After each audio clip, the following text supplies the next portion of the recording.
Uh, uh, uh, uh. Good morning. Good morning.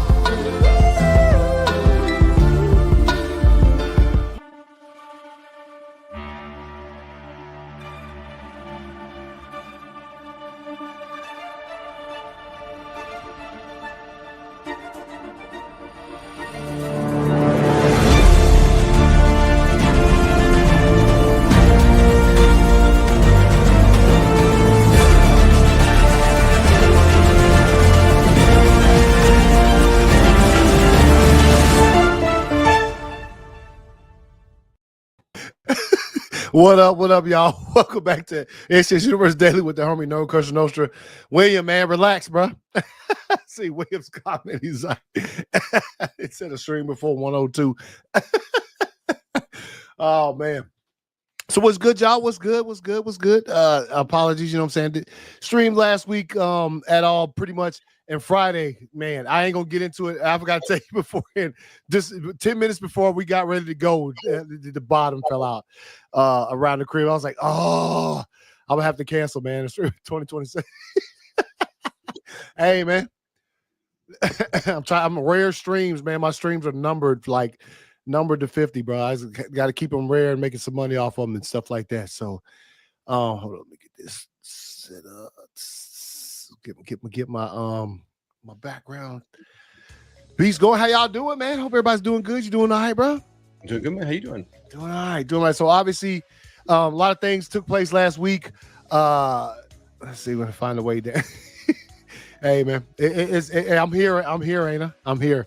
So anyway, real quick, what I did want to do was start the show off though, with the homie Gene Hackman. Shouts out to Gene. Obviously, we all know it took place last week. And this is crazy because this is like one of the first times that I've ever sort of caught news about a celebrity who has passed like right afterwards. I mean, obviously they kept it on the wraps, which is surprising to know that he passed sometime Wednesday early. And then they were able to, the news was kept on the wraps until like Thursday morning, like really, or no, wait, it was Wednesday morning, I think. Was it Wednesday or Thursday morning? I can't remember, man. When it hit. But anyway, I'm at work, obviously work third shift, and I get this little thing on Instagram, and I'm like, no way. And it's like it said posted 3 minutes ago, and I'm like, it's like a little bit after 2 a.m. And I'm like, what the hell? So I start Googling it, can't really find it anywhere, and start looking around. And finally, as where I work at, there's tons of TVs, and none of the TVs were showing it, and they show like live news pretty much all night. Finally, about an hour after I first saw it, I started seeing the TVs pop up with breaking news. And so, like, for that news to, first of all, this day and age, that news travels faster than that. So whoever was in charge of what happened with Mr. Hackman and his wife and his dog and things of that nature, kudos, because that shit was kept on the wraps for a good minute, man.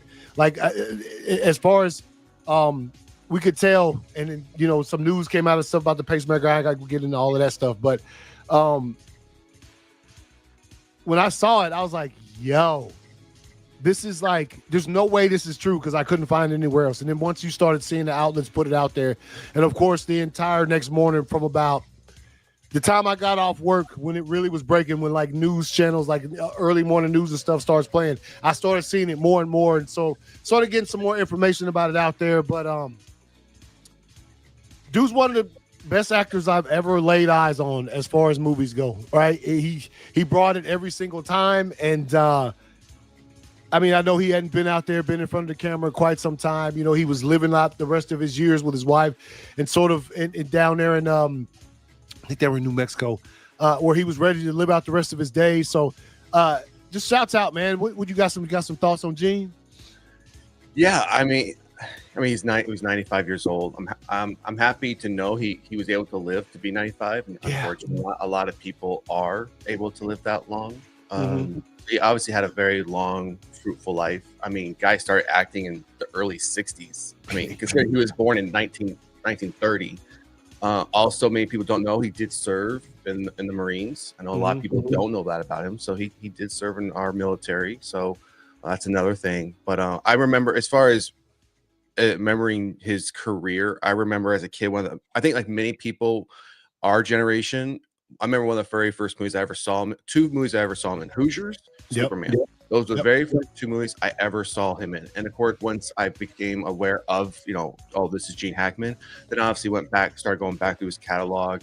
And I remember like one of the very first movies, his older stuff, like early on, he was in the 67 film Bonnie and Clyde. But I will say of his entire catalog, I know it's a film. I think many people might consider it mid, but it's probably a film I watch at least once a month. Crimson Tide with Denzel Washington, Gene Hackman. Absolutely one of my favorite, if not in my top 3 favorite Gene Hackman movies that he's done across his movie career, his Broadway, his theater career, and television. Crimson Tide was by far, I think, one of his best performances. So it's just a very. I mean, again, yeah, he lived to be 95, but I did look up. They do. You're right. It was on that Wednesday. But they're listing that as the date his body was found. Yes, his death date 9 days prior, because again, they're going. Apparently, he had a pacemaker, and that's when it showed that his pacemaker was no longer working. So, it's a very unfortunate situation. So, I feel you. Crimson Tide is dope. It's look, man, look. I'll just say this, and this is one of the reasons why I remember. Obviously, Gene was nice. The young Denzel in the movie when so shut the fuck up when he tells Denzel. I'll never forget that. That is one of the best deliveries. And then you think about it, it's Denzel. He told Denzel to shut the fuck up in the movie, dude. That is, it's just. And if you've ever heard Denzel talk about his experience of working with Gene on that film, nothing but glad he got to see. Got to see 95. Just sad a family and dog went as well. He was a true legend, man. He was great, man. As far as for me, that is up there. But man, this picture, I wanted to make sure because when I saw him in this, it was a little different side of Gene. You had never seen him in The Replacements. He's great in The Replacements. Great, one of my favorite sports films of all time. And Enemy of the State, bro. That was the older Gene Hackman, Will Smith. That movie's fucking dope. 98, yeah, that was a great film. If you've never seen those 2, this Replacements, and I think Enemy of the State, Hoosiers, obviously, because the first time I saw that when I was shown it at school, like the teacher TV rolled up on the wheels, put the VHS tape in there, we watched some Hoosiers, and I was thrown back by the movie because I've been a sports fan since I was a child, pretty much. So like seeing that movie, great. Gene Hackman was a legend, man, legend. He'll forever be a legend, and I think one other film that stands out for me is got to be, because it has 2 legends, and we still have one with us today. Yeah, is Unforgiven from 1992. Gene Hackman, Clint Eastwood. I mean, come on, Morgan Freeman. Morgan Freeman's in. Yeah. I mean, absolute legends, and especially a Western of all film. Western. I mean, I know Gene Hackman did a few other Westerns, and he played. He was in Wide Earp, the lesser known film, because Tombstone had come out the year before, and Wide Earp didn't do as well.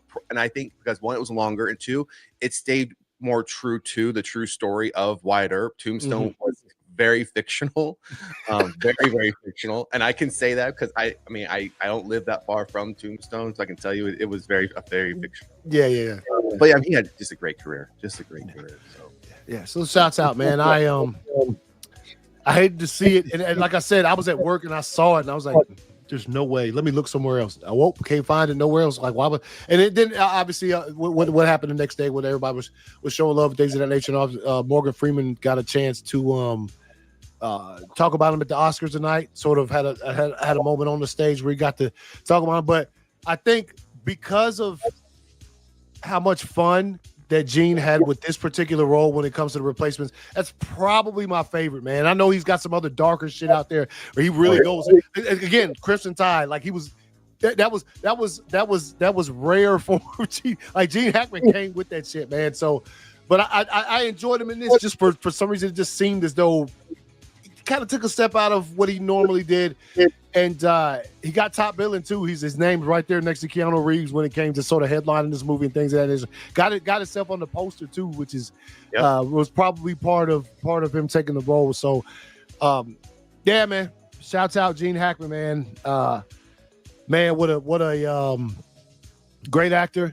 Hated to sort of the way that things went together when it came to sort of how he left us, and when it came to his wife and their pets and stuff and things of that nature. But yeah, man, shouts out, man. Yeah, great actor, dude. I'm telling you that he. And you know what is funny that when he passed, I thought about it and I thought, damn, dude. It's been a minute since I watched a Gene Hackman film. You know, I thought, damn, I feel like, you know what I'm saying? But it's just the nature of the way we watch movies, man. You know what I'm saying? I just hadn't come around to one in a minute. And let me ask you a question. When things like this happen, when actors and actresses pass away, not that, so when you go back and watch their stuff, does it ever cross your mind, man, they're no longer with us. That talent is no longer with us.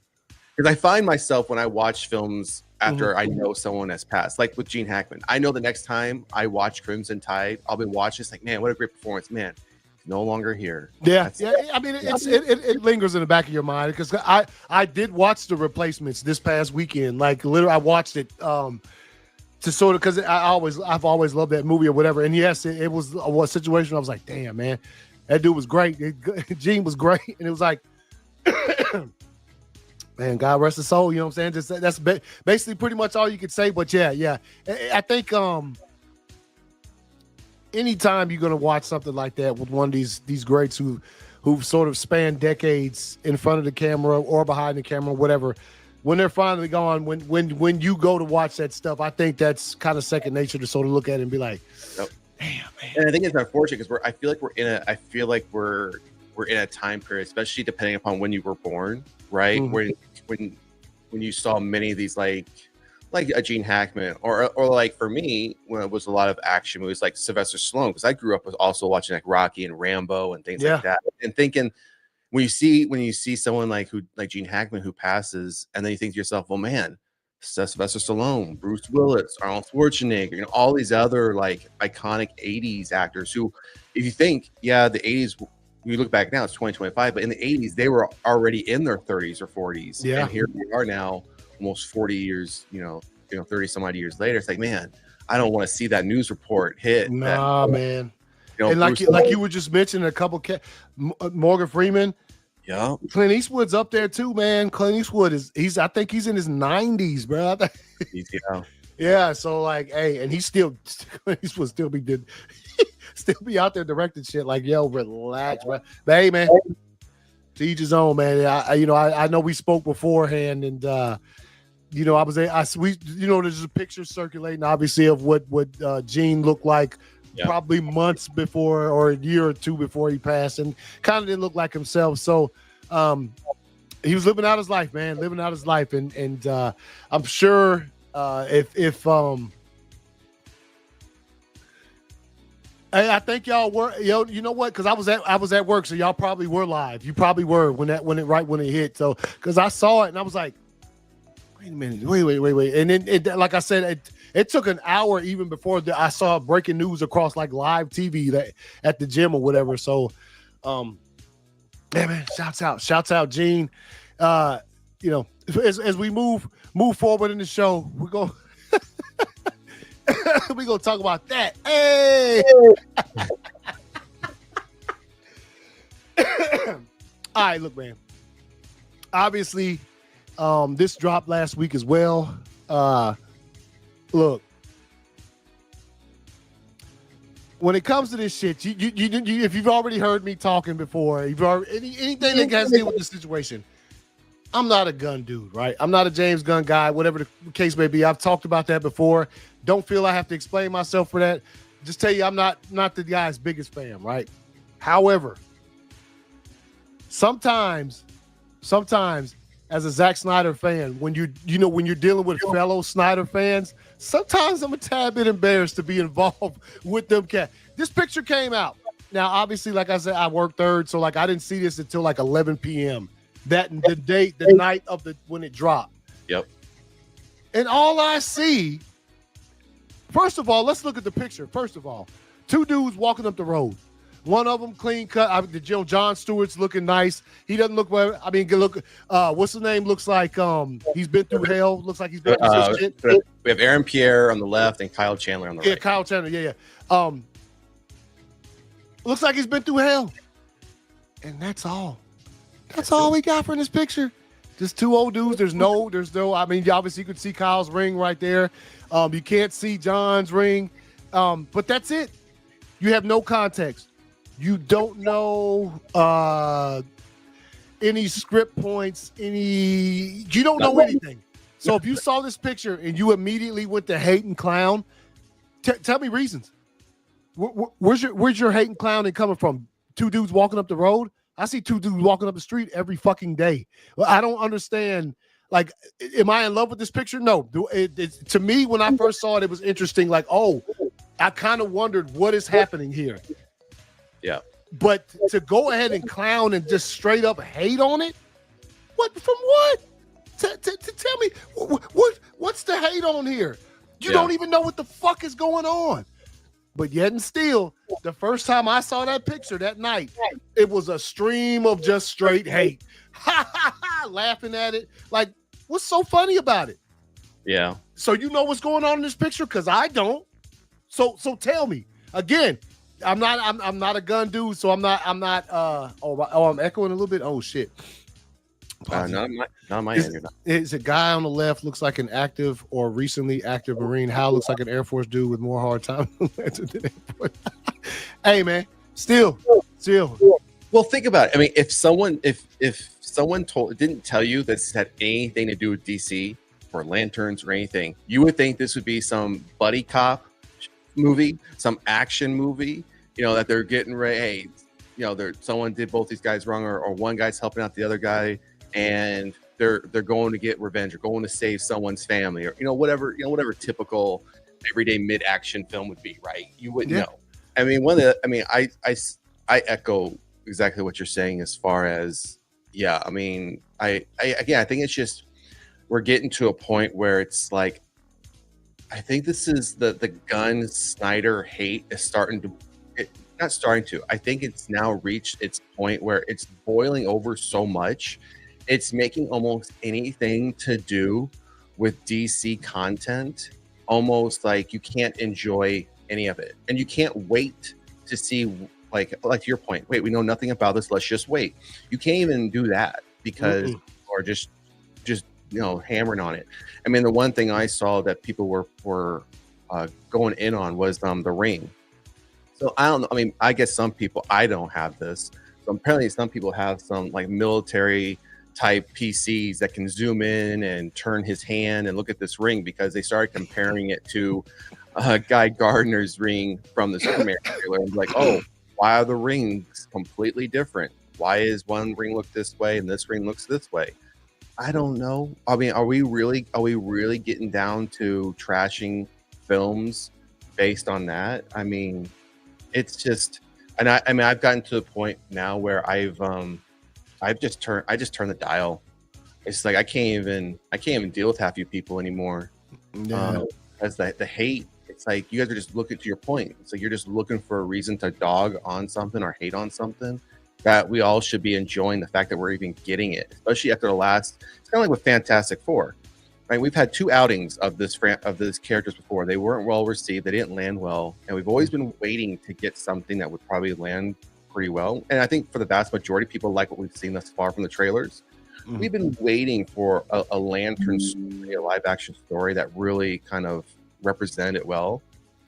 And ever since like the Ryan Reynolds thing, I mean, no one really wanted to touch this. The fact that he's touching it and it might come out great, why don't we just wait and see? I mean, it's that simple. No, it's just so was the sequel. Oh, you talking about Fantastic Four? Oh yeah. You can that's the thing I'm getting at when it comes to this, right? And it's again, and also that's what I thought too. I didn't think that last time I read any kind of Green Lantern comic books, I didn't realize that every single Green Lantern had the same kind of ring. They don't. It's you know what I'm saying? Like it's just different, and that's what William's saying here. Lanterns have different designs for their rings in canon, so it's it's anybody trying to pull up, zoom in on Kyle Chandler's ring and sort of say, oh, it's not like the one that. Come on, bro. And see, I could see, and because I've gave my opinions, I'm not that big of a fan of the new Superman suit in the movie that's coming out this summer.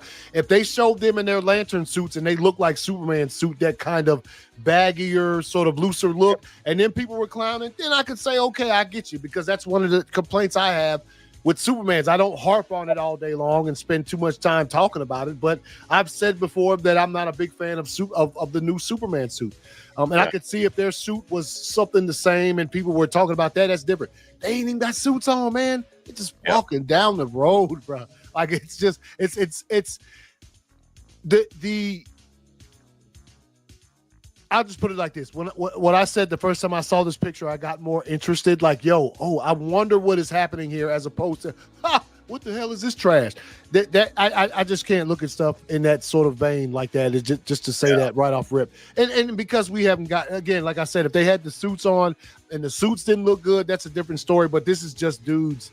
Well, wasn't the original premise that we got for this show was that Kyle Chandler, I mean, as far as Hal Jordan was supposed to be an older, and this was going to be an older Lantern, and John Stewart was fairly new, and he was kind of showing him the ropes, so to speak. Yeah.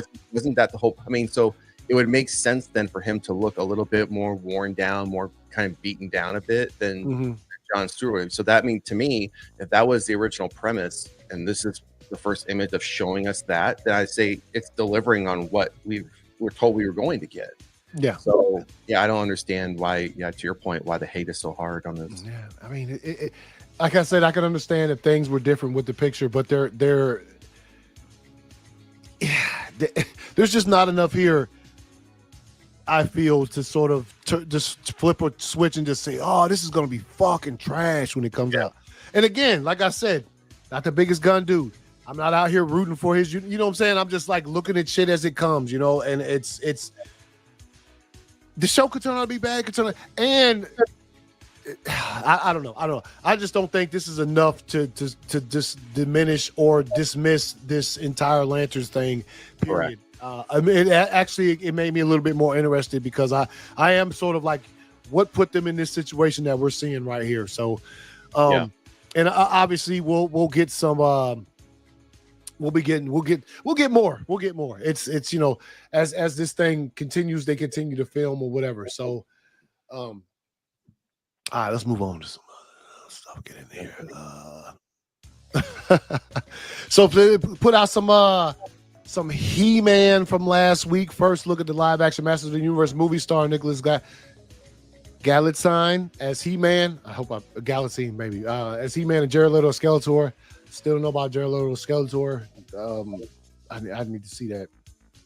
I think everyone needs to see what that's going to look like. I think when that got casted, a lot of us were surprised that he got casted as Skeletor. Yeah. Which Jared Leto does get into his roles and stuff. We'll see.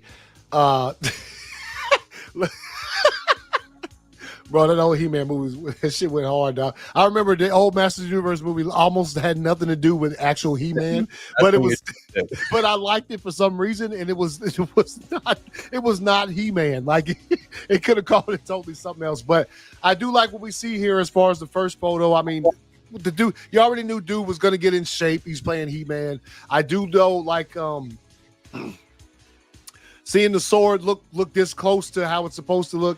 Because I'll tell you what, that is not that right there that Dolph Lundgren had. No, not even close. Yeah. This shit right here is funny. So yeah, that came out, man. What you think about it, man? What you think about the first? Just a photo. We ain't got nothing else. Images. I mean, being the first image, I think it's, to your point, it looks like it's staying pretty true to what we would expect to see from a He-Man, especially people who grew up with like the He-Man cartoon, right? Mm-hmm. I guess when I expect to see something like that kind of jump off like from the cartoon to live action. But I mean, from what we can see, as far as the outfit goes, as far as the sword goes, it looks like it's staying somewhat true to that. So it's going to be interesting to see how they show us what Skeletor, like the final version of what Skeletor will look like. Because again, some of us are gonna, I think, instinctively go back to what we know what Skeletor had always looked like. And if they try to modernize it too much, I think it's not gonna hit well. Especially when you think of a lot of us who grew up with like the Dolph Lundgren Masters in the Universe, when it had nothing to do really with He-Man, even though it's actually, Frank Langella actually was pretty nice. He looked pretty good as Skeletor in that original movie, but it was. I would say, I mean, I don't know how dark they're going to go with this, but I would love to see an outright just dark, evil looking, scary looking Skeletor. I mean, for me, it's in the name. Give it to him. We're in a fantasy world. We're in a fantasy like universe. Give me something that's supposed to scare you, right? It looks menacing. I don't want to see some sugar-coated version of Skeletor because they're just trying to pass this off as a potential like kids movie. I don't want to see that. No, I mean either. Yeah, because of the fact that He-Man is such an older. There's no iterations of He-Man for kids right now. So I don't want to see that when the movie comes out. I want Skeletor to be brutal as fuck. You know what I'm saying? I want him to cut somebody's dome piece off. I want to see. I want to see some stuff. Yeah.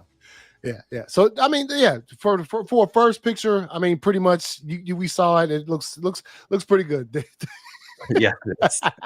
Oh, man, seeing that GIF, man, it's like I watched that movie yesterday, which I haven't watched in probably 20 years, if not more. For real. Crazy. Also, I seen this last week, 2025 marks the 20th anniversary of Star Wars Episode 3, Revenge of the Sith. I do like this poster. Just want to bring it up. It's a pretty nice poster. Like I got Anakin in there. Still kept the Obi-Wan sort of fight. Mustafar right there. Pretty nice poster, man. You gonna try and see it? Hopefully. Yep. This is I only saw Episode 3 one time in theaters when it initially released. All that time ago, so I would like to sort of get a chance to hopefully I can get back in there and check it out before it leaves. I think it's April 23rd or April 25th. I can't remember which one it is. I think it's one of them.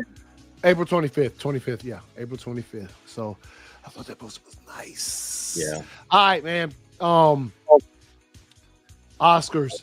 I didn't know I put that right there, but anyway, we'll go ahead and talk about Oscars. William said he's gonna go to see. We'll run through them quick, man. Look, I will say this, and I think I mentioned this several times before. 2024 was probably one of my worst years for seeing movies as far as like going to theaters. I probably went the least amount of times I've been in the past 15 years last year.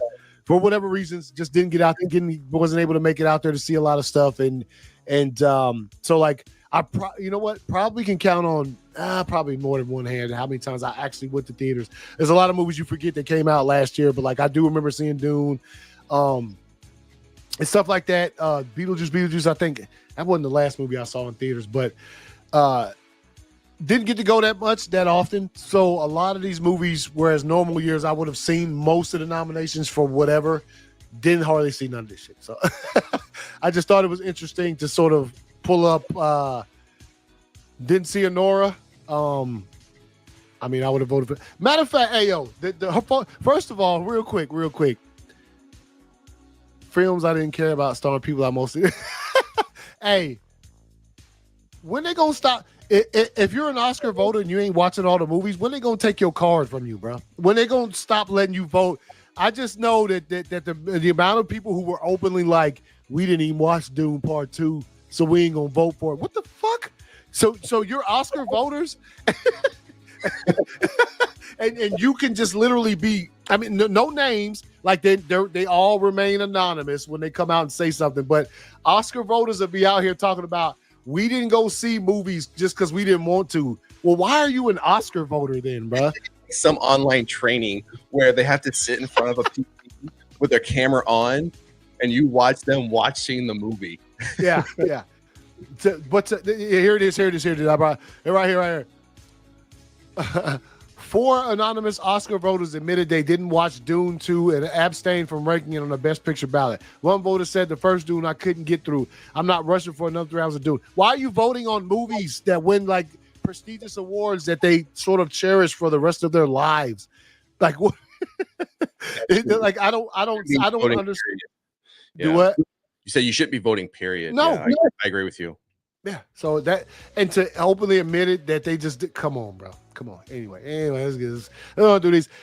Best Actress, Mikey Madison, Honora, winner. Apparently that movie was about like sex workers and things. Didn't see that one. Side note: Demi Moore was robbed on that. I'm gonna say it. Was she? Yeah, probably. Yeah. Should have won for The Substance. She should have won. Yeah, Best Actor, Adrian Brody, The Brutalist, who Adrian Brody kind of didn't win anything. Like, sort of going through this award season, Timothy was winning them all, so people thought Timothy was going to grab it for this one. Nah, homie, they was like, yeah, we're going to give it to the homie Adrian. Adrian Brody shouts out. Best Supporting Actor, I did see A Real Pain. The movie was fucking great. Like, that's one of the best. Me and my wife laid in bed one morning and watched A Real Pain, and it was really good. So Kieran Culkin, obviously, dude's a good actor. He's very funny. Did you get to watch A Real Pain? No, I did not. Yeah, A Real Pain has so many awkward moments where you're like, just because the gist of the film. If like you know what it is, he takes them on this little tour with these people, and he's sometimes hard to deal with. A Real Pain is what he is, which was not for the wrong film. Should have been for Dune. Yeah, shit. See, I didn't even see what's the name. So, anyway, Best Supporting Actor Kieran Culkin, A Real Pain. Best Supporting Actress Zoe Saldana, Amelia Perez. Didn't see that one either. Obviously, there's people who wanted somebody else to win for that one. I don't think people liked Amelia Perez. Like, there's some hate going on with that movie. Funny enough, because it was winning in winning in other awards shows, and this one it seemed like people were like, "Yeah, you've had your time in the sun." Mm-hmm. This is Best Director, Sean Baker and Nora. Best Cinematography, The Brutalist. Best Animated Feature, Flow. I am a cat dude. I need to watch that shit, man. I've heard it's quite the movie. This Best Animated Short. Let's see. Costumes, Wicked, Not Surprised. Best Original Screenplay, Nora. Adapted Screenplay, Conclave. I hadn't even seen Conclave, man. Makeup and Hairstyle and The Substance. Okay, yeah, understandable. Best Film Editing, Nora Baker. Best Production Design, Wicked. Original Song, Amelia Perez. Best Documentary Feature, No Other Land. Shouts out to them cats. Best Sound, Dune Part 2. Winner, Best Visual Effects, Dune Part 2. That's tough. That's tough. Kingdom of the Planet of the Apes visual effects were pretty fucking nice, dude.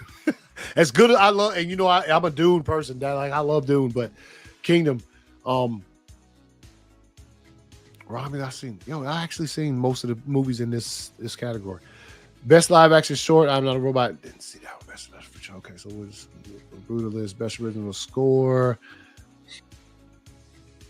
This wasn't one of the I don't know. It seems like there's been years past where the Oscars has had some heavy fucking hitters nominated. As far as when you talk about movies, not take away anything from the actors. That's the actors are always going to be heavy hitters. But I'm talking about the movies and stuff. So this one was kind of, I don't know. There was the movies that I absolutely had to go out and see. I absolutely went out and saw, and the movies that didn't strike me as such, I didn't go out and see them.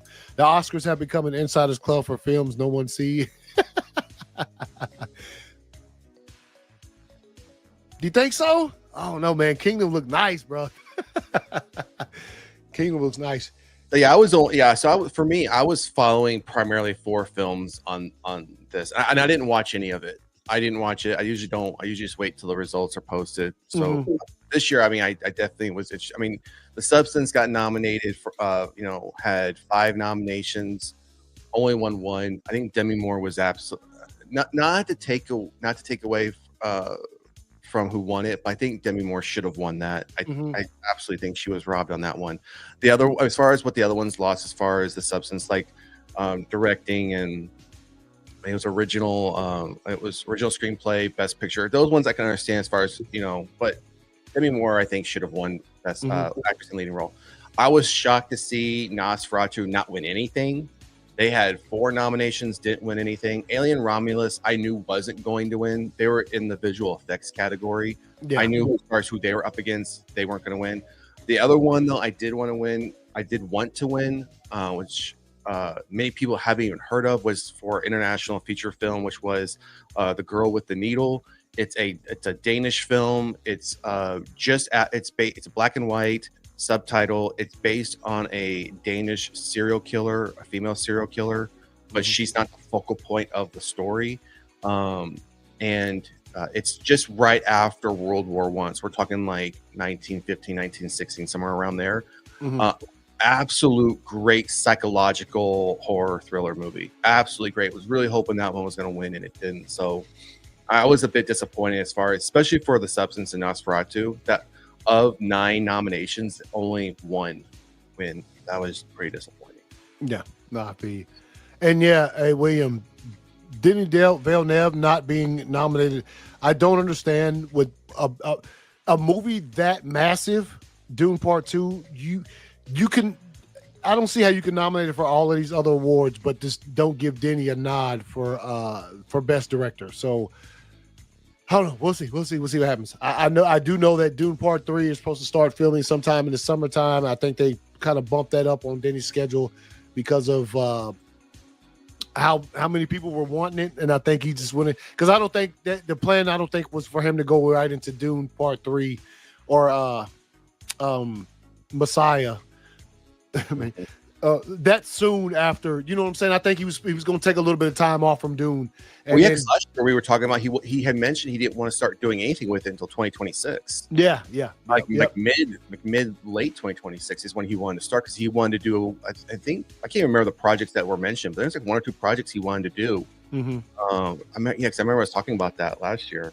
Yeah. We were doing Dune 2. Yeah, when we were talking about, yeah. So even when we were talking about Dune Prophecy, we were talking about that as well. So even up until Dune Prophecy, they still had that was still the plan, that he was going to wait that amount of time. So yeah, and I think when you have a director sort like Denny, I'm pretty sure he had his ducks in a row as how he wanted to go, but something tells me, because of the studio that's bankrolling these movies, it's that they probably told him, well, you can make it, or we'll find some other chump to get out here and make, because they probably want to go, speed it up because of how successful the first one was. The second one, they don't want to wait for nice quality shit. They're going to speed it up. But since Denny's back on it, I feel as though we're going to get a good film. But I think that something like that must have happened where they asked him to go ahead and make it. He's probably like, well, I'm kind of not wanting to go ahead and make this movie right now. And they would probably say, well, you can make it, or we can pull somebody else in here to destroy your franchise, which is what they do. They do. That's exactly what they do. So look, I saw this last week. It's still up.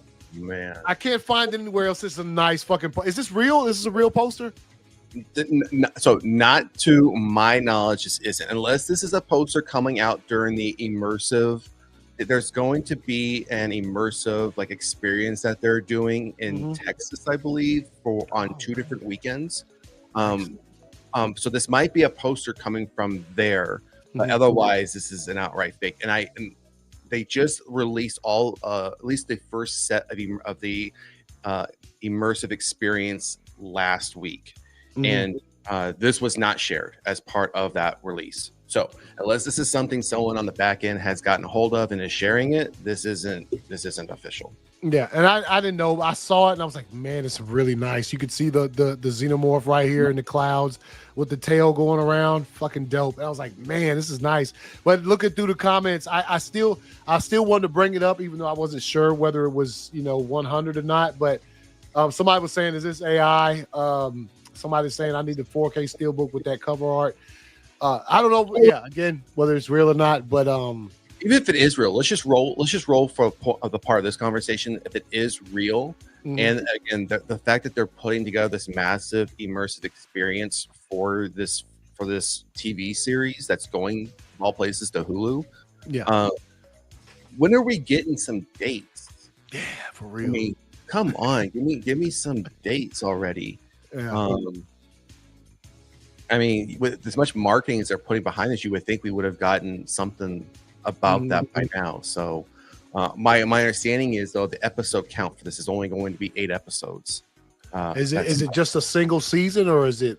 That hasn't been confirmed yet. So Okay. when I was going through the immersive experience, it was mentioned kind of like towards the bottom that there's going to be a director that's going to do the first 4 and a director's going to do the last 4.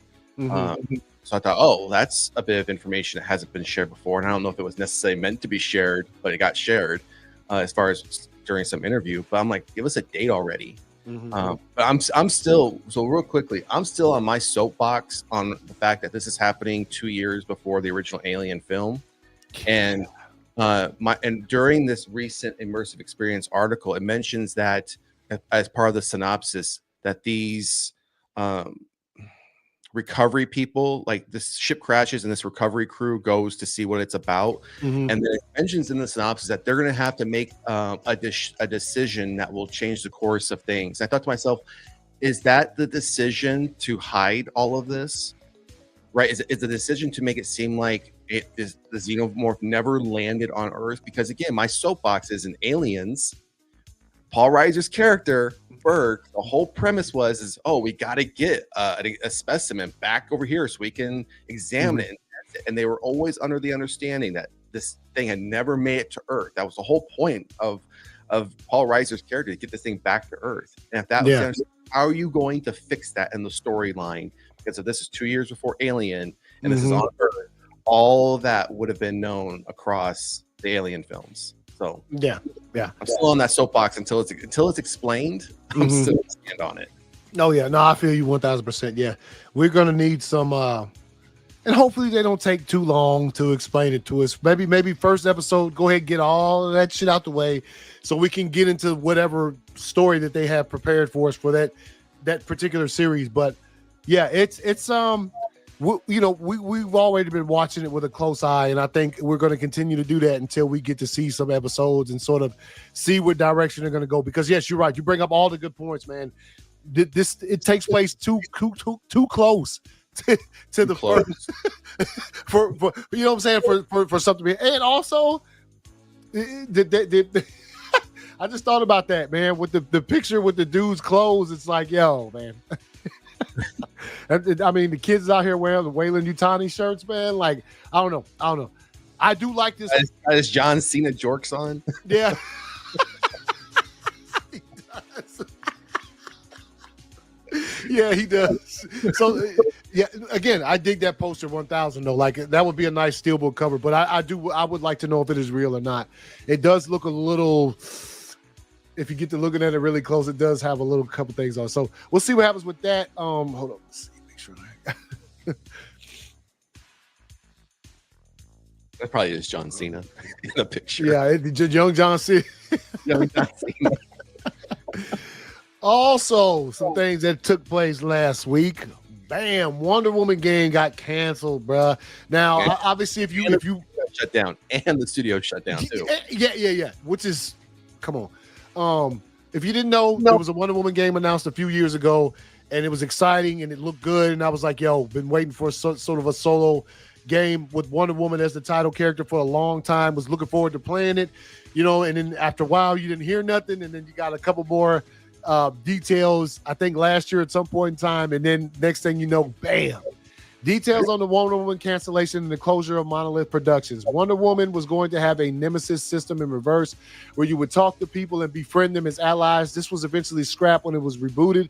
Wonder Woman began production in June of 2021, but was rebooted in late 2023. That's the news we got. That's a public, like the last stuff. The game changed directors and it became a more traditional God of War style action adventure game.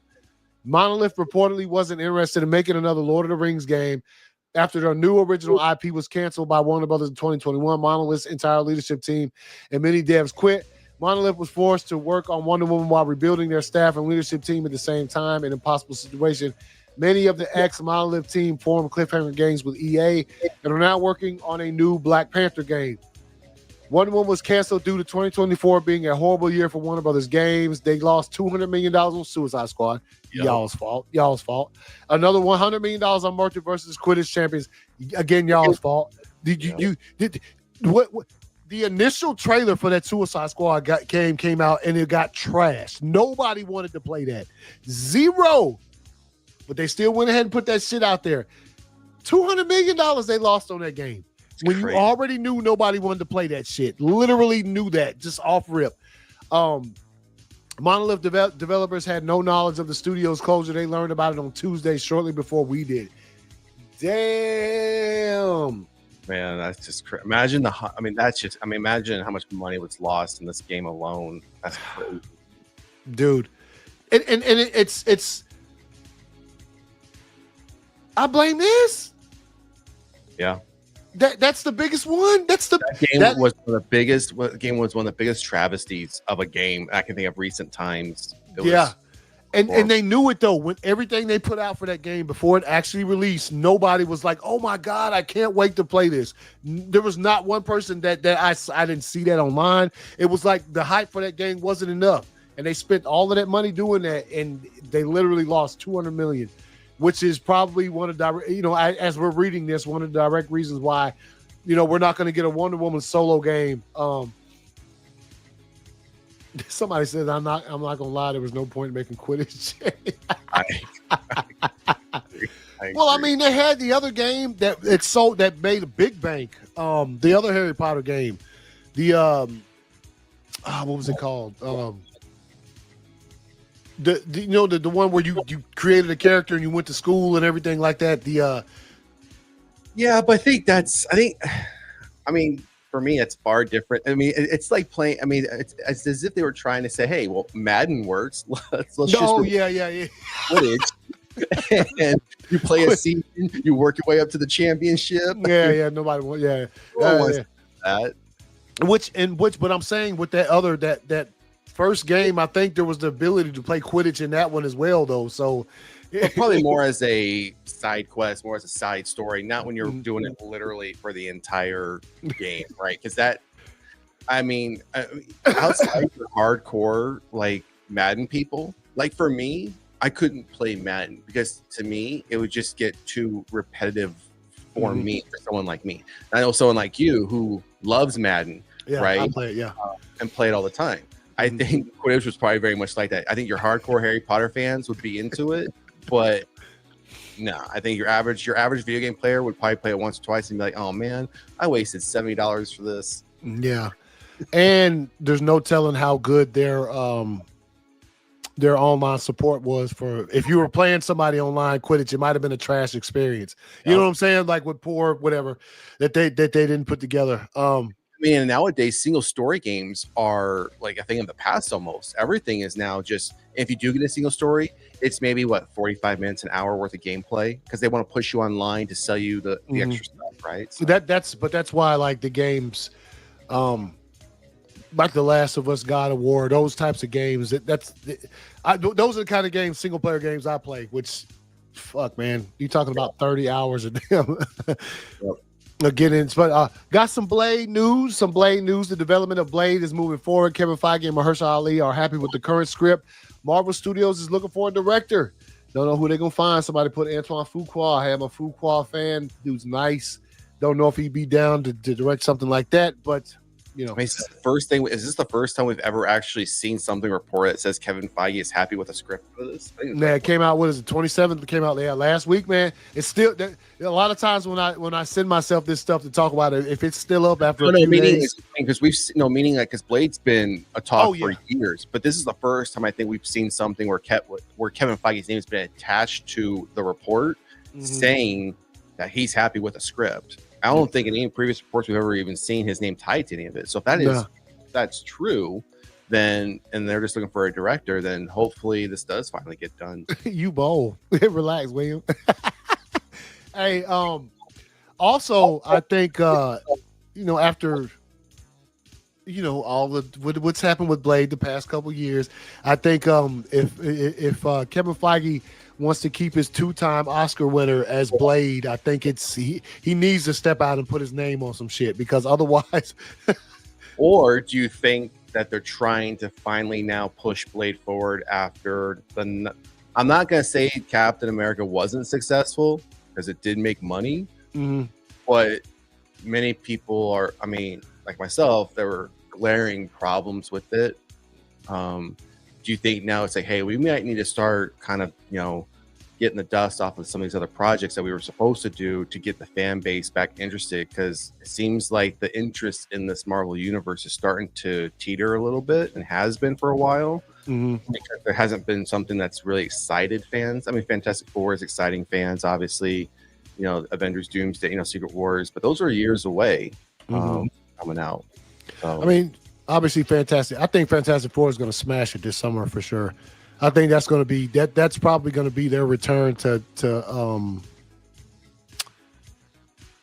what they normally did when they would drop a movie in the summertime. Like literally, it's going to come out in July, and I think it's going to be. People can say Blade really shouldn't appear until there's a Doctor Strange movie. Interesting. I mean, that might be what they're waiting on. Obviously, this is just saying that they're happy with the current script and that they're looking for a director. I don't know who they would grab as a director. It's supposed to be another Doctor Strange movie. I mean, I don't know, man. I don't even know when that's supposed to even happen. I don't even think that's. I mean, I didn't think that was going to happen until after Doomsday or Secret Wars. Which, by the way, I ain't pulling up none of the concept shit. I don't. I don't want to get into that stuff that came out because. Did anybody was that like the concept art that dropped last week or the other day? Well, I saw a couple things, some throne room scenes from Doctor Doom and stuff like that. Was that stuff? Was it legit? Well, no. I know it's legit concept art. I'm saying, was it meant to be leaked? Like, you know what I'm saying? What's the deal? Because as soon as I saw it, all I seen after that was the pictures of Kevin Feige with the sniper rifle. Like, I'm about to.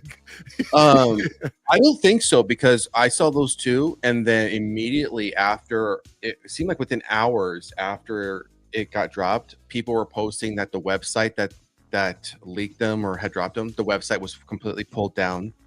What they had like the 404 error, and apparently now people who were posting the art were getting either temporarily suspended or banned.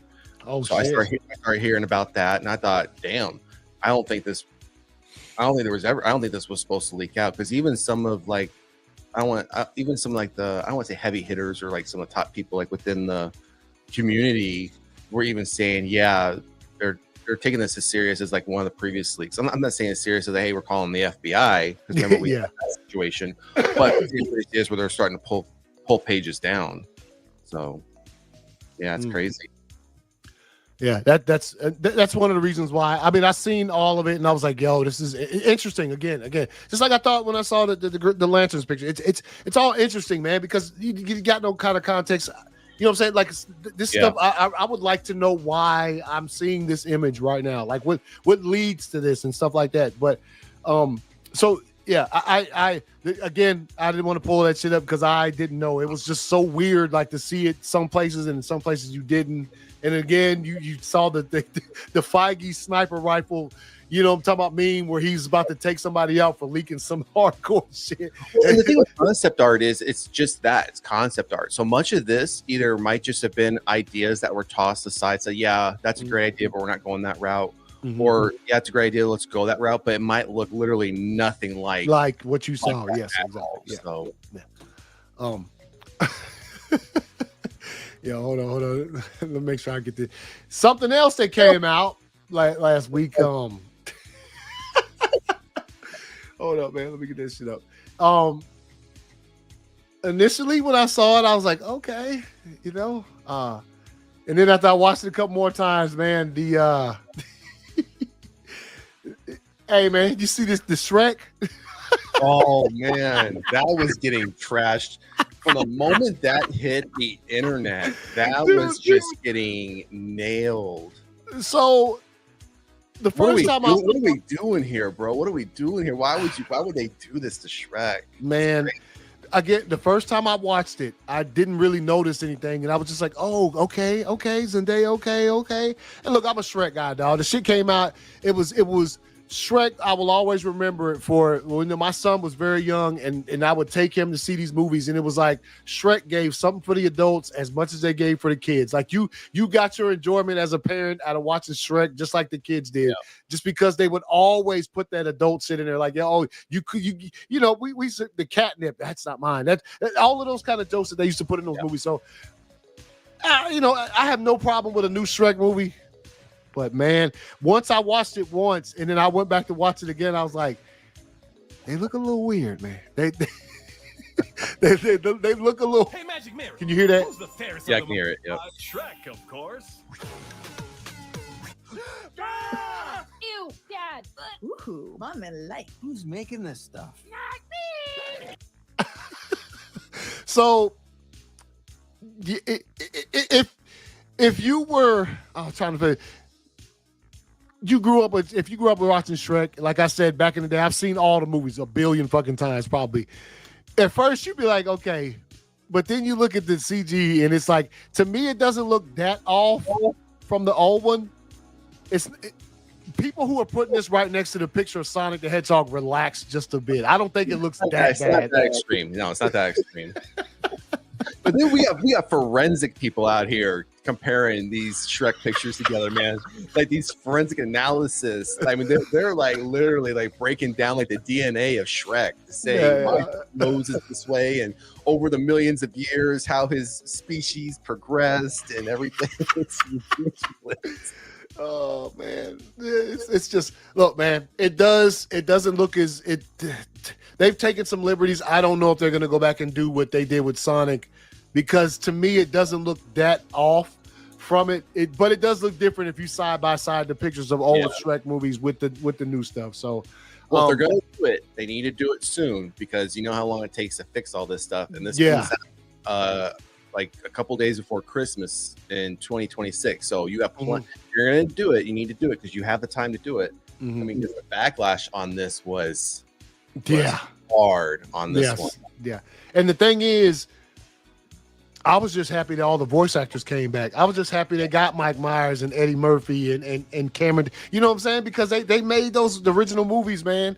And so like, And then obviously Zendaya. It's fine. It's fine. There's some stuff there, but it's again comparing it to the Sonic stuff, that is not. It is Sonic looked like a little rat before they went back and changed him to Imagine had they not have done that. Imagine they've been like, no, y'all don't know what you're talking about. We're keeping it as is. Sonic would not be as successful as. Yeah, it's a very, very successful franchise. Sonic is. They're going to make another one. They're making another movie. So making another one. Yeah. So, anyways, Shrek, man. Man, poor Shrek. But I am excited for a new Shrek film because it's like that scene from Godfather. It's like, what have they done to my boy? Yeah. Look how they massacred my boy. Details on Sean Levy's Star Wars film starring Ryan Gosling, standalone film set around 5 to 6 years after Episode 9, may bring back some sequel trilogy characters. Will be the next Star Wars film to start production. So I seen that and I was like, all right, well, let's see what that entails. I like Ryan Gosling, so let's see. I think he's a great actor. I wonder if this is actually the movie may happen. I wonder if Ryan Gosling will stay attached to in it. Yeah. Only because his most recent thing, he was attached to do Werewolf, and yep. When that didn't work out, they had to literally change the entire movie because he dropped out. Now we're seeing this now. They're going to build a story around him. Then he says, "Yep, no, not doing the Star Wars thing." So we have to redo it all over. That's the Eggers movie, right? No. This is the one that just came out this past January. Oh, he was supposed to be in that one. Oh, he was supposed to be in the film originally. He was casted in that, and then when it didn't work out and he left the film, they literally redid the entire story to what we got now. I mean, I think he's a great actor. Would love to see him in something, but I mean, Star Wars, I don't know. We'll have to wait and see. Yeah. I mean, they're saying they're going to bring back still sequel characters, and don't bring me back some Jedi ghost of Mark Hamill or Carrie Fisher. I mean, please, I don't want any of this. No. No. Give me an original story set at whatever point in time. I don't need to see any. No. Yeah. I'm still waiting for that. I'm still waiting for someone to open their eyes in the Star Wars universe who makes these decisions to say, you know, we keep doing this from the good guy perspective. No, we're doing a straight up film and we're following this Sith. The Sith is going to literally run over everybody. And at the end of the film, the Sith come out the winners. The good guys lose. And that's how and this is going to be an R-rated Star Wars film. And and get to a sequel. Then maybe at some point, but I would love to see them do a Sith-focused story where the Sith are literally just tearing things up. Rated R. Give me a Star Wars story like that. I agree, man. I'm always down for some rated R everything. But they also with that news, which I didn't also bring up because I couldn't tell whether the shit. There was talk last week of Kathleen Kennedy is supposed to retire, and then they came back and said, no, she's not retired. And it was like, I don't know if she was the right person to take over Star Wars. Obviously, we've seen some of the stuff that has come out of there. I've liked some of the stuff I haven't liked, some of the stuff a lot of people hadn't liked. It's just, I don't know if she was the right person to pick to take over at that point in time. With that being said, I still think she's going to be out of there within a year. She's pretty old. She's in her 70s. And I do know there was this list out there that's like, well, if it wasn't for Kathleen Kennedy, we wouldn't have got a lot of these other movies. And you are correct. There's a lot of movies on that list that were like old classics that had nothing to do with Star Wars that she had put out, that she executive produced Goonies and things of that nature that we possibly might not have gotten if she didn't exist. Because you could say what you want about her time on, being in charge of Star Wars, some misses, some hits, some whatever you want to call them. But I still think she's not going to be in the office too much longer. I think there's no way she's going to stay in there for another couple of years. She's probably going to pick somebody that satisfied role. If she does, it'll be out of spite and ego. That's the only reason why she'd do it. Is because everyone has been saying for since the day she took that role. Yeah, I think that's the only reason she would do it. The fact that she's stayed with it this long. Mm-hmm. Surprising because a lot of people will be like, I'm not taking all this abuse. This isn't worth it. I'm going to take my shares, cash them in, or and go live on the beach, right? Which is probably a lot of. I think it's subjective on who you ask. Because if you ask hardcore Star Wars people, they think everything that's been done over the last several years has been hits, and maybe some mids. If you ask your average viewer, I think there's been a lot more misses than hits. Mm-hmm. To be honest, and the numbers, and they've been caught, and that's one thing I think is that they've been caught in that. They've been caught in saying that shows are doing great, the numbers are there, and then once a show ends, it's usually a couple months, and then we hear, oh, no second season, show's canceled, and then the true numbers come out. As to, oh, well, that's why you guys canceled the season, but you were saying it was doing so great, right? So, yeah. The Phantom Menace has been on the back, yeah. There's a lot of Star Wars fans that have been on her back for years. OG trilogy cats. They don't take too kindly to Miss Kennedy up there over there in the studio. So yeah, we'll see what happens with that. Real quick, we got something else, man. We got this ballerina. Put out a little teaser, sort of a 30-second TV spot that came out during the Oscars last night. Let's take a look, man. Eve Macaro. What brings you here? I'd like to go hunting. You have no idea what you just walked into.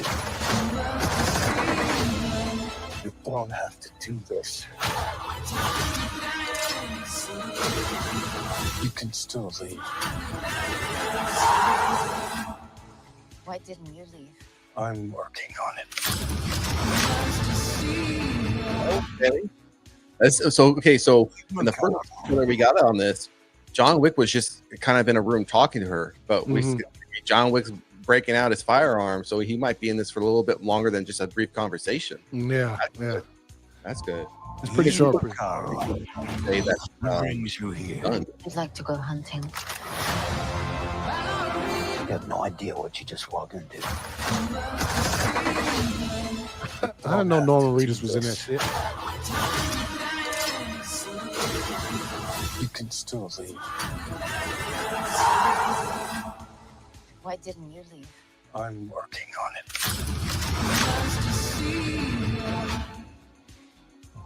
I like the remix of the Elton John song that they did. Yeah.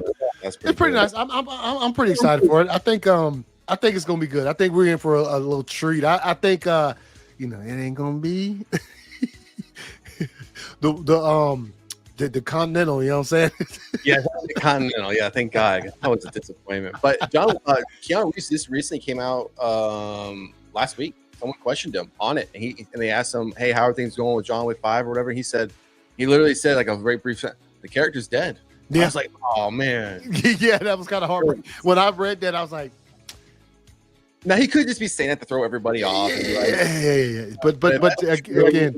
Oh, it's heartbreaking. Yeah, it is. So hopefully this isn't the last time we see him is in this movie. Yeah, I am take that back. I am very much so. I think it's going to be good. I think we're going to be pleasantly surprised at sort of because we talk about it all the time when stuff like this comes out, these type of spin-off type of things. That a lot of times, you know how they end up. It doesn't end up well for the fans and that kind of stuff with us. Yeah, and this was supposed to be a TV series like the Continental, and they decided to then say, no, we're not going to do that. We're going to make it a film. And I think they made the right hopefully they make the right choice, because the reason they did that was because the lack of success of the Continental. Yeah, So, exactly.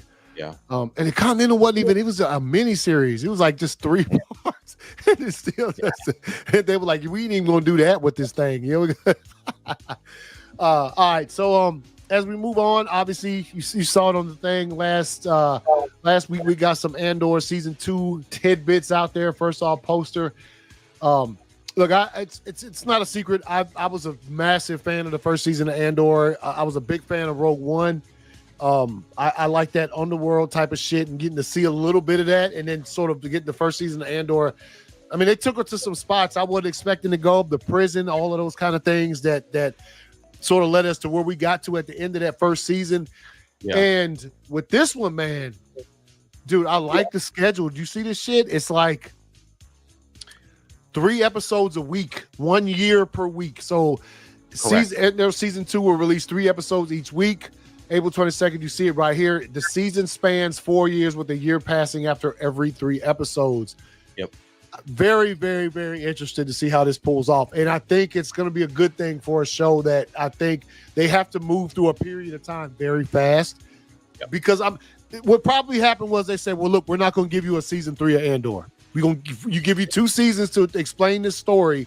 So with this second season, they're having to really crunch time because of the amount of time that takes place between the first season and where we are at the beginning of Rogue One, which is where this is literally supposed to end. So yeah, I'm digging the schedule, man. I'm digging the schedule. Now it says April 22nd, so you're gonna get all 3 episodes dropping. Doesn't say how long.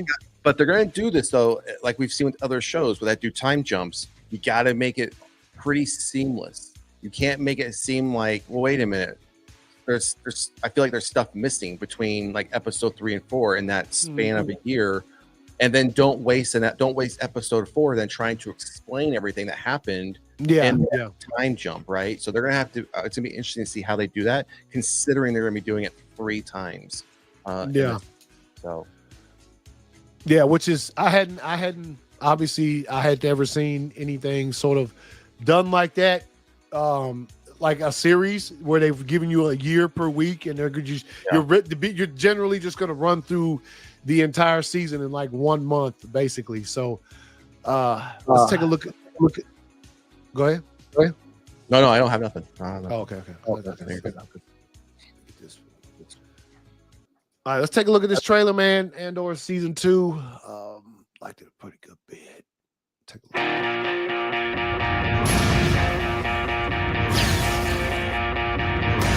We're in a war. You want to fight? Or you want to win?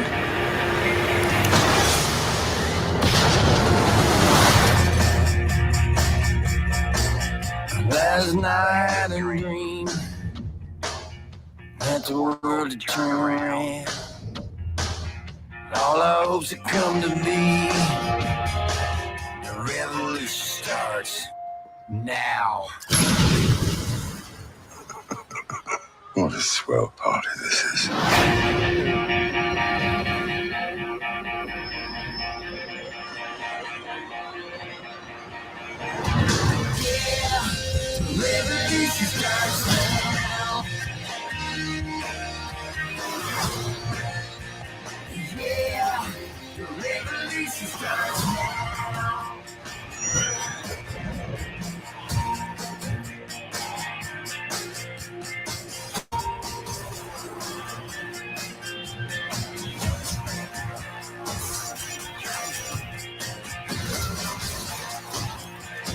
Remember this moment. You're here, you're right here, and you're ready to fight.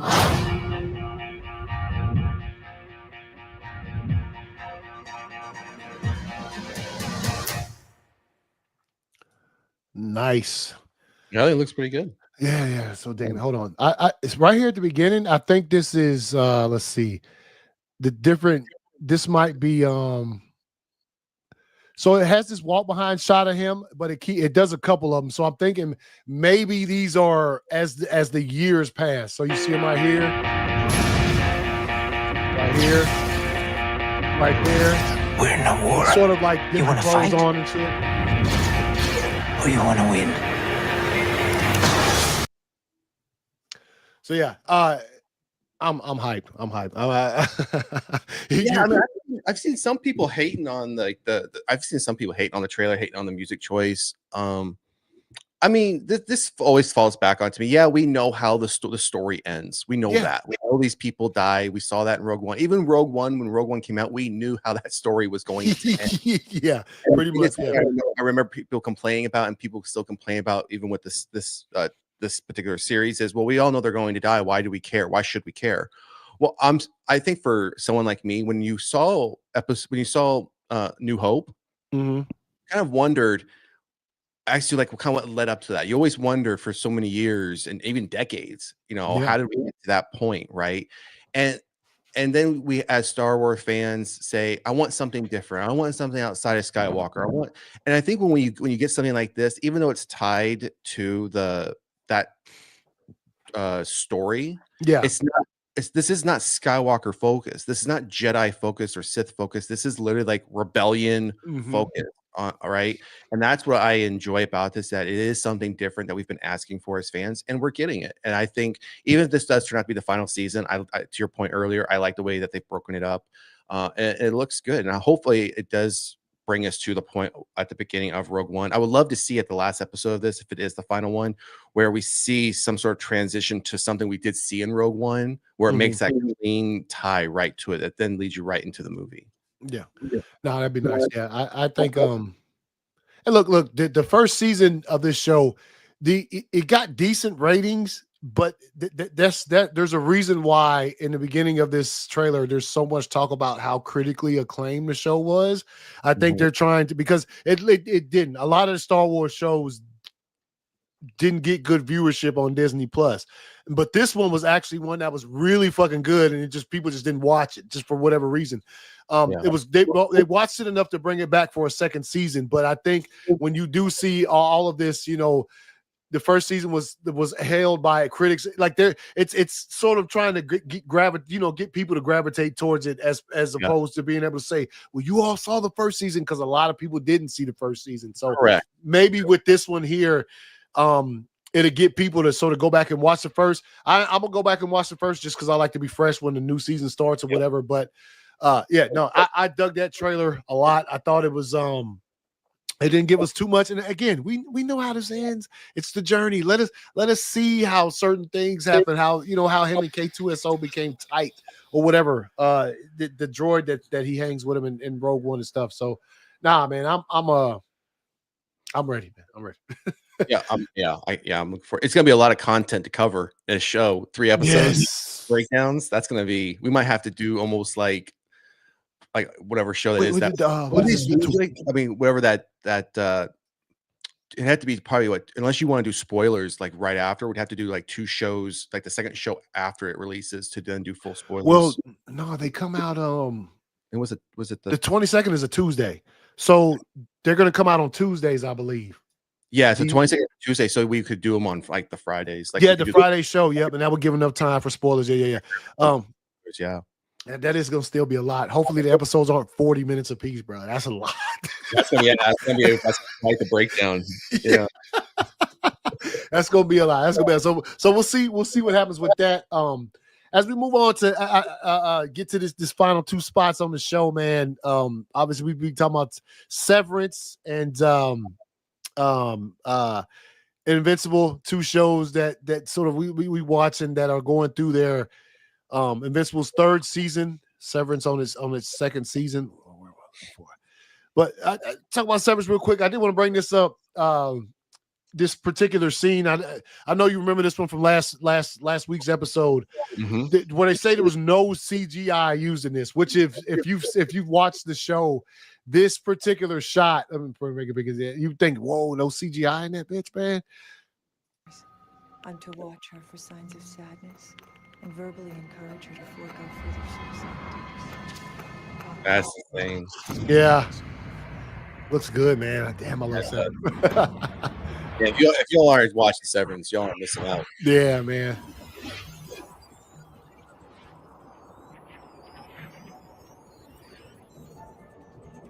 The woman who directed this episode, this past week's episode, that was her first one. Oh, really? Oh, she did a fucking great job too.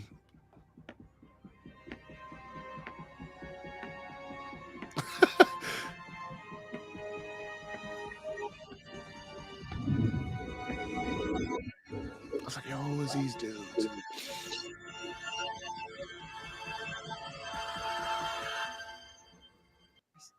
I'm to watch her for signs. So I thought that was interesting. That the fact that there was no CGI used in that entire all that camera work, absolute cinema. So yeah, man, Severance, man. Obviously, Mark he's going through reintegration.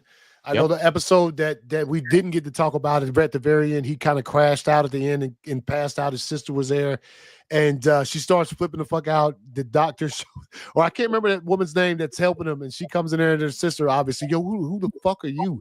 Like just literally asking that question when she pops up in there, and I think that whole situation. Look, that episode, the one that they just aired this past week. Okay. Yep. Probably my favorite it of this season. I love seeing Gemma and Mark's history together. I love seeing. I'm still very confused. I mean, obviously, there's a lot of stuff in there. When she goes to the doctor after the miscarriage and she has that paperwork, there's a lumen image on the fucking doctor's paperwork that she's filling out, and I'm like, yo, how deep are these cats? And so, like, when it comes to Severance, I think they might be on. They might want to confuse us a bit more before they start giving us any kind of answers for the rest of the season, because there's a lot of Lumen shit in this past week's episode that I'm like, does the whole community Lumen? Like, what the hell? You know? Yeah, well, I like the fact of the various room changes, right? The various room visits, and then the clothes for each individual like stage or room, right? I thought that was well done. But to your point, where episode 6 ended, where when Mark's had the seizure and collapses, I mean, that was quite the ending to a show. And it's like, well, wait a minute, how you gonna make me wait a whole other week now for this? Yeah. And then to your point, though, I mean, even though he's in episode 7, the one that just aired a few days ago, even though he is going through the procedure, when he comes out of it, it seems like obviously something didn't work, right? Because he still has the memories, or he's still remembering Gemma, which part of the point of that was he wouldn't remember Gemma. And he still does. So I'm like, oh, okay. So this is what we're gonna do. Okay, so something's not working right.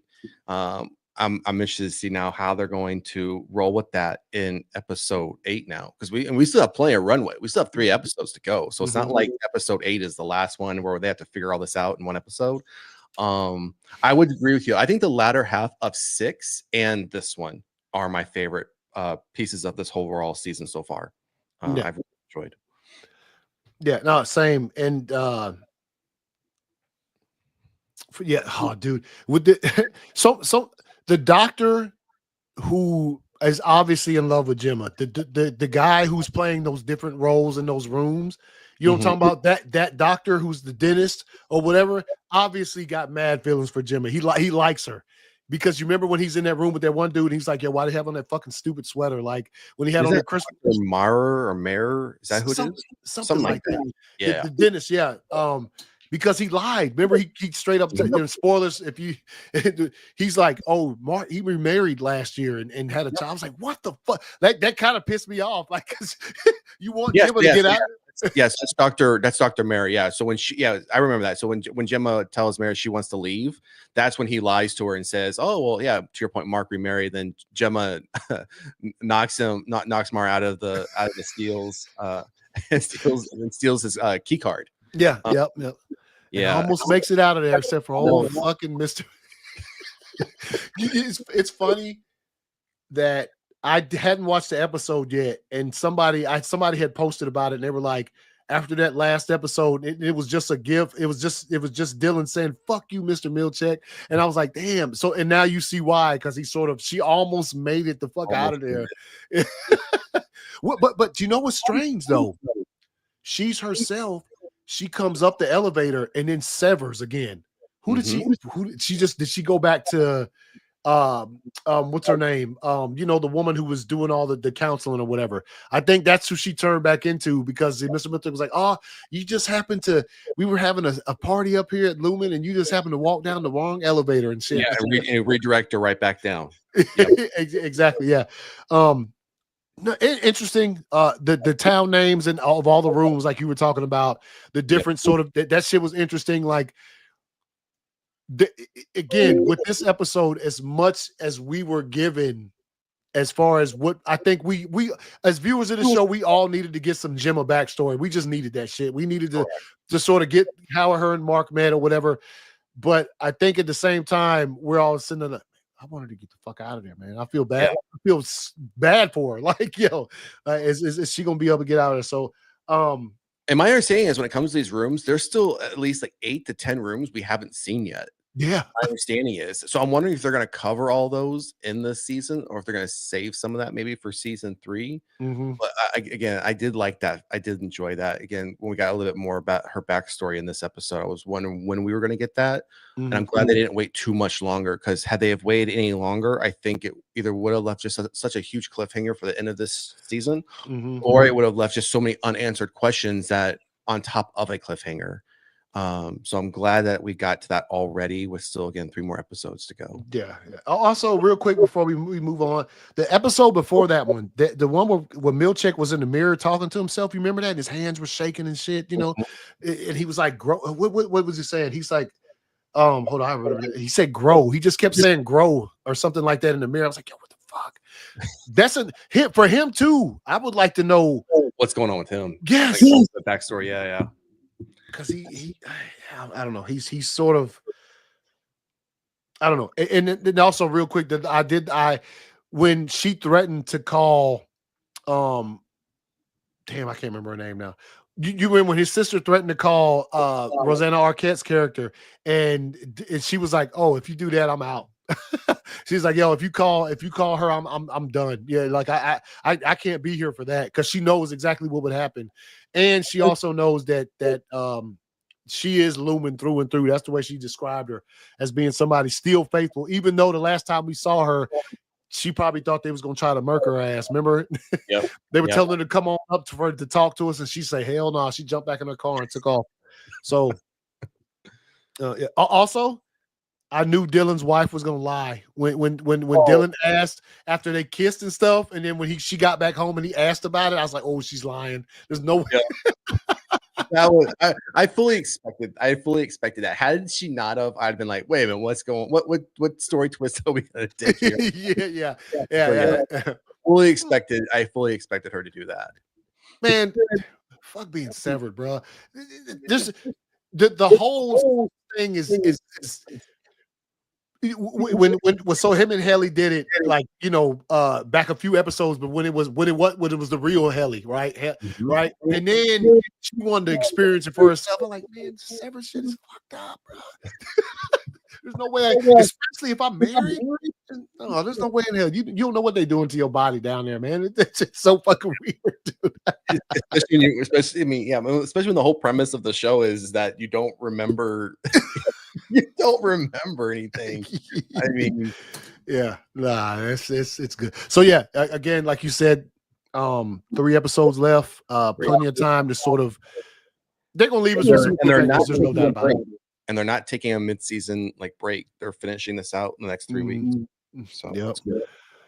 All right, and as we wrap up real quick, man, Invincible. Invincible's gonna end fucked up, man. The end of the season, it's gonna be bad. We already know that. I think the what I've seen from people that this next episode is people who are very well up on the books. They can't wait for this next episode that's coming up on this. So, see, last week's I had the prison break scene at the beginning when the dude who can multiply himself, he kept multiplying himself until he busted the doors off the prison, which was fucking insane. Was this? It's multi something. I can't remember. It's Simu Liu who voices him though, dude who played Shang-Chi. So are we talking episode 5 or episode 6? We talk both of them. Both. Yeah. I'm just wondering if you're referring to episode 5. Yes. When he broke out of jail at the beginning, when he just multiplied himself until the cell exploded. Yes, I was like, that's a way to do it. It was fucking insane. Couple things. I thought the scene with Oliver with his friends when they were looking for him and they found him out there, he was just hanging out with some kids at the park. I thought that was pretty cool. Powerplex, dude, I love that it's voiced by damn it, I just lost his name. Jesse Pinkman. That's not his real name. Aaron, yeah. I'll find out real quick. Aaron Paul. Thank you. Yeah, Aaron Paul. I thought that was cool. I thought that character was nice. He fucking roasted his family at the end, which was real fucked up. Yeah. I'm just waiting. He's blaming Mark. Obviously, he's blaming Mark for it, right? Yep. Yeah. Which is everybody blames Mark for shit. I'm just waiting. Hey, look, at some point in time before the season is over with, the man has to come back. Obviously, him and the one alien that Seth Rogen voices, they're like on their way back at this point in time, I guess, to Earth. So I wonder how Mark's mom's boyfriend's gonna handle Omni-Man fucking just popping back up into the fucking I was glad to see him coming back. I mean, again, I think to your point, we only got 2 episodes of this left. And to your point, I don't think this is going to not end well as in the show is going to be like the last 2 episodes are going to suck. It's not going to end well as far as for some of these characters. It's not going to end well. No, just not. No. Yeah, and it never ends well for Mark. Any kind of season finale, he's always getting his ass fucking whooped. So that's this is probably going to be the same thing with that. Mr. Liu or whatever, the dude that turns into that big ass dragon and shit, right? Yeah, he's still alive. Did you see the little credit scene where they was like, where like his that big ass bodyguard he had sort of had the essence of that thing still living in him. Sterling K. Brown's character is coming back with the big ass brain. Remember, it showed him at the end of it's sort of the credit scene, which that's one of my favorite characters off of that show. So I'm damn, how's he coming back? Mark killed his ass, man. Remember, he broke in his house and fucked his mom up and shit. Yeah. So yeah, Mark did that. So we get to see what's going on there. I think and also don't forget that was it Agstrom was gathering several of Mark's multiverse variants. Yeah, that's what I'm talking about. That Sterling K. Brown voices. Yeah, that's that was crazy. That was crazy. A whole bunch of different marks from different. Dude, look, man. For almost every episode, I'm expecting to not have to see Mark get his ass whooped, but it happens. I'm like, dude, you're like the strongest dude on the planet. Omni-Man, besides Omni-Man, you're the strongest one, but you be getting your ass whooped every time, straight beat up, bloody noses, face smashed up and shit. So now with these variants, it's gonna be interesting to see how he handles if any of his variants are significantly stronger than he is. Yeah, right. Where it still won't end well for him. And if they are, how is he going to overcome that? Because he has a hard enough time now, and he's supposed to be the strongest. Now, if he has his variants showing up that are stronger than him, that's gonna be a problem. Yeah. And will any of these variants be stronger than Omni-Man? Yeah. Did you see the one that was Mark looking like Omni-Man? He had the mustache. Yeah, I thought that was a nice touch. No, yeah, and Oliver's probably gonna have to help him. It's Yep. but you know that before this season is over with, I mean, hopefully they didn't do throw some fucking loops at us, but Omni-Man should make it back to Earth before the season because the way they've been referencing him, the way Oliver's been asking, the last couple episodes, does the world hate my dad for this? And then they had the memorial and stuff. So obviously they're kind of set the stage for him to come back and how he's going to be received on Earth. I would like to know. I want to know, is Mark going to try to whoop his ass? Like, like what's going to happen, man? And plus that Alan is going to bring him back. And, Mark and Alan are kind of friends or whatever. The alien, Seth Rogen voices. So that's. Well, I'm wondering if he comes back and has to help Mark with the variants, or if at some point Powerplex has to set aside his hatred now after his family was just killed that he blames Mark for, and also has to help Mark against these variants because Mark realizes he can't do it alone. And then once that's done, it's like, hey, help me out with this first, and then we'll go back to hating each other. Yeah, they get rid of the variants, and then it's like, now let's go after Mark again, right? And then see how that ends, between whether it's Powerplex or Omni-Man with Mark. So I think that's a good point, man. That might be because you remember one of the big things early in this season was when Cecil would try to tell him, well, we need these guys. Well, they're bad guys. Fuck them. They need to be in jail. And so, but if he has to turn around toward the end of this season and do the same thing, use Powerplex or somebody who he doesn't want to because he sees the greater, what I'm talking about? What Cecil was basically trying to tell him, like the greater good. And he sort of realizes that, like, fuck, now I got to use these criminals to help me do whatever ends up happening at the end of the season, which is sort of seeing how we're going to wrap this up and move into a fourth. And realize that Cecil was right, and then he's just like him. Yeah. See, and then that would be, I could see that sort of rounding itself out for this season as far as one of those life lessons that Mark has to learn on his journey to become like the best superhero that's out there, I guess. Yeah, but that would make sense. Yeah, because at the beginning, that's why he's not with Cecil anymore, because he refused to accept the fact that you might have to use some of these guys, even though they're bad. Like you just have to. It's just the way it is. So because otherwise it doesn't make. Otherwise, again, the question would be: is how's Mark on his own going to handle all these other Mark variants? Where their power levels could be vastly greater than his. And then to your point, he has no choice but to turn to like Powerplex and Omni-Man that are virtually hated and villains. So basically do exactly what he was so against in the beginning of the season when it was helping with the guy who was like, like the Batman knockoff dude. That's I can't remember his name, but I'm talking about the guy that the real reason why he left the team in the first place because of that. So well, shit, man. And then that puts us on a huge cliffhanger. That is definitely happening. If as a matter of fact, if this season does not end with a cliffhanger, I'll be surprised. So they're gonna do it. There's no way in hell they don't leave us with something.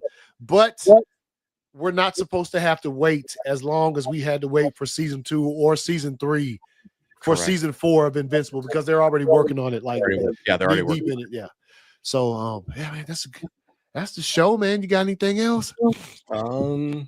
Nothing I can think of. I mean, that was a pretty full show. So yeah. I'm trying to anything else of recent that's come up that we didn't cover, that at least as far as what happened last week that we didn't cover off on today. So yeah, that's pretty much it. I was grading through here real quick.